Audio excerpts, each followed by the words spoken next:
indústria ha tingut una transformació enorme. Vull dir, quan desapareix el confeccionista i llavors apareix el retail, vull dir que és la venda aquesta directa, és que canvia tot.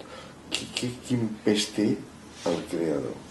Jo penso que fer aquests monstruos que s'han creat i que avui dia ens han uniformitzat, el que fa és que la gent que acaba d'estudiar té molt, o que vol començar un plan de carrera, els hi crea un món molt trist, perquè vull dir que poden aspirar a ser seleccionadors de fotografies que apareixen amb el seu internet i després d'aquí agafar-la i plasmar-les en col·leccions completament virtuals, perquè vull dir els desfiles seran com a mitjans publicitaris, jo no sé com es transformaran, no? Jo crec que això té poc camí, no? Perquè vull dir, al final aquesta creació d'aquest senyor o aquesta creació creativa pot acabar amb ser un gran seleccionador o bé amb ser una persona que es queda estancada com a cap de compra, com que està molt bé, que és un ofici com un altre, però que no és el que nosaltres pretenem, no? El que és impulsar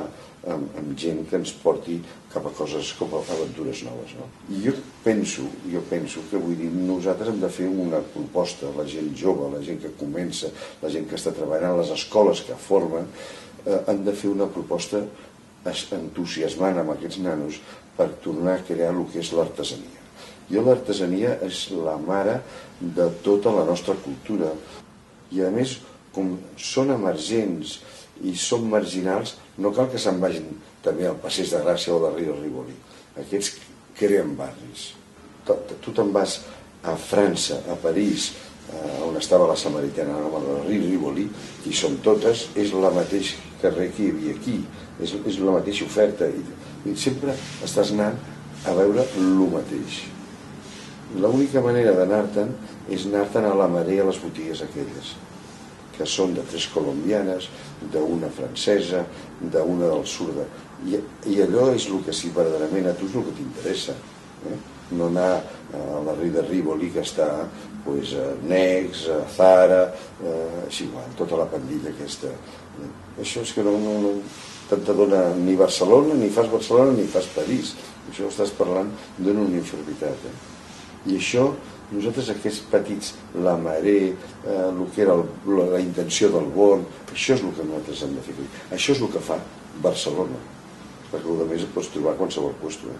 Tornen a aparèixer barris d'aquests, en el qual aquestes persones no estan disposades a vendre el seu talent per alguna cosa que, vull dir, treballant més, indudablement, es guanyen el mateix.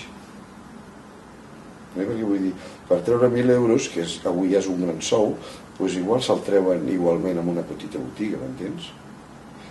I fan la seva història.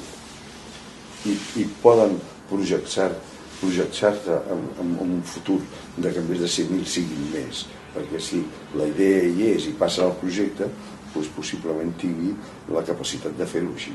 Jo no sé com es feia abans, però vull dir, abans es patia molt més cara, Nosaltres en venim d'un moment meravellós econòmic, en el qual no l'hem viscut mai, i que tot ha sigut molt fàcil.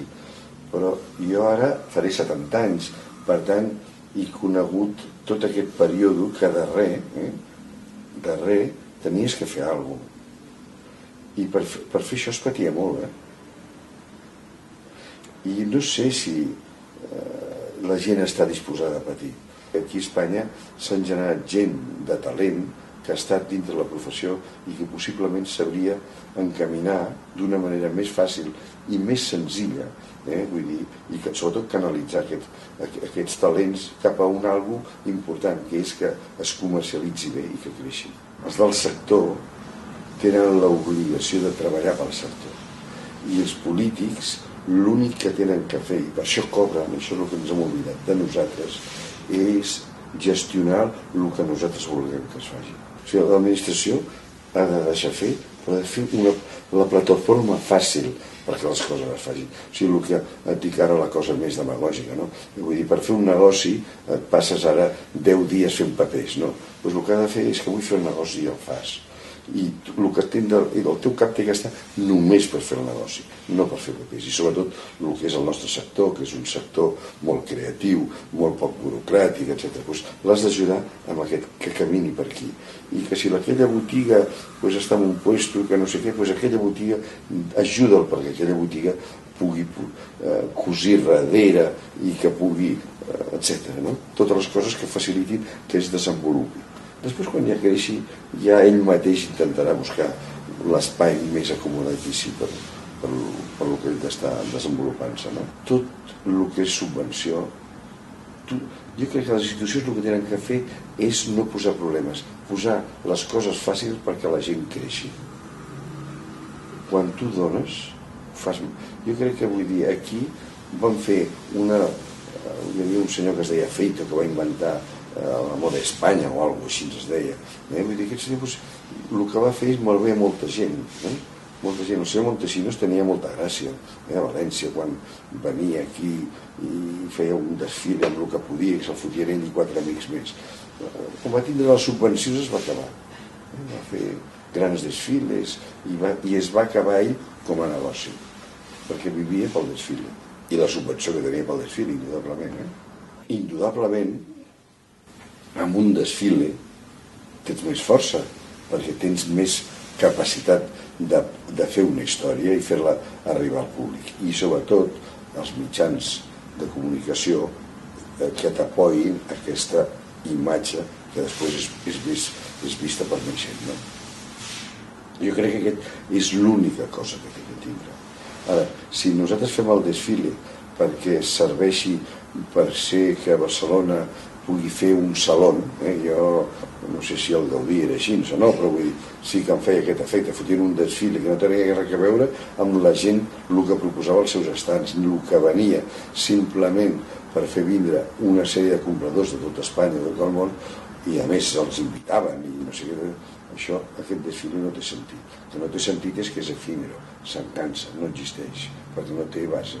Les desfilades aquestes que és una motivació, té que ser com una motivació o un premi, no té que ser l'objectiu, perquè això és el gran fallo que es va fotre als 70.